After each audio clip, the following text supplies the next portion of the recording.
So what is object relations theory? As per Wikipedia, if you Google object relations theory, it is the development of the psyche in relation to others in the childhood environment. So what object relations basically means is that if you take it in a literal sense, the two words object, relation. So there is an object in your environment and your relation to it. In this case, the word object is being, you don't have to think of it literally like an object, like a non-living thing, but more as an object being a living thing or a person, and how we develop relations to those people in our environment.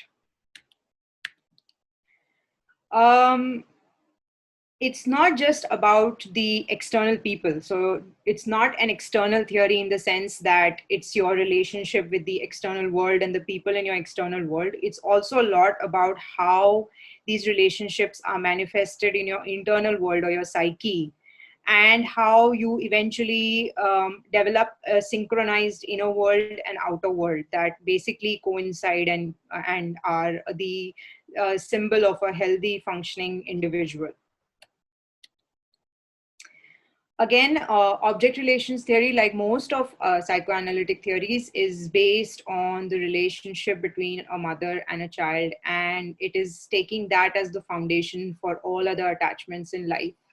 So again, here, the emphasis is on the mother-child relationship, which is very common. It's a very common theme in psychoanalysis, especially all over Europe.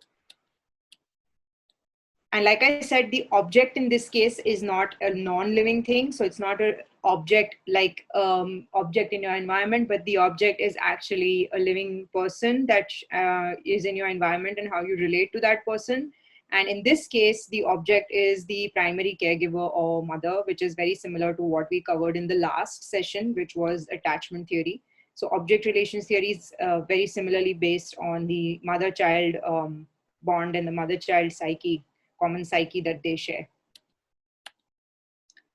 So one question that I frequently get asked is, when I talk about these topics, is why do I always cover attachment theory first and then cover object relations theory? Why do I think that in the hierarchy it is this way, when actually object relations came first and then attachment came much later in the 1960s? It's because in order to understand object relations theory, you need to understand what attachment is. You need to understand why attachment was emphasized so much and what it has done for psychoanalysis, what it has done for psychotherapy, how it's used in psychoanalysis, and the types of attachments that infants can form with their mothers. These are all knowledge bases which are necessary for understanding object relations theory, because object relations theory is quite psychoanalytic compared to attachment theory. Attachment theory is still very modern, it's very scientific, it's very understandable, it's easy.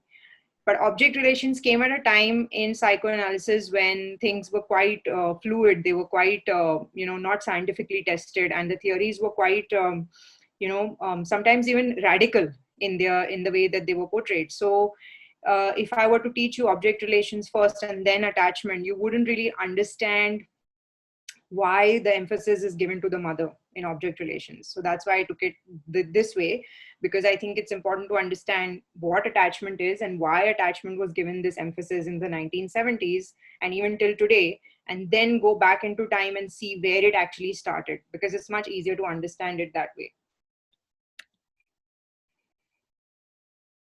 So like I said, it's important to understand how attachment between a mother and child works. And once you have that basis, once you have that understanding, you will be able to grasp object relations much easier, because you'll have that base in your mind about what is attachment and why it is so important in a mother and child relationship, and then later on in adult relationships, and how object relations form the basis of attachment theory.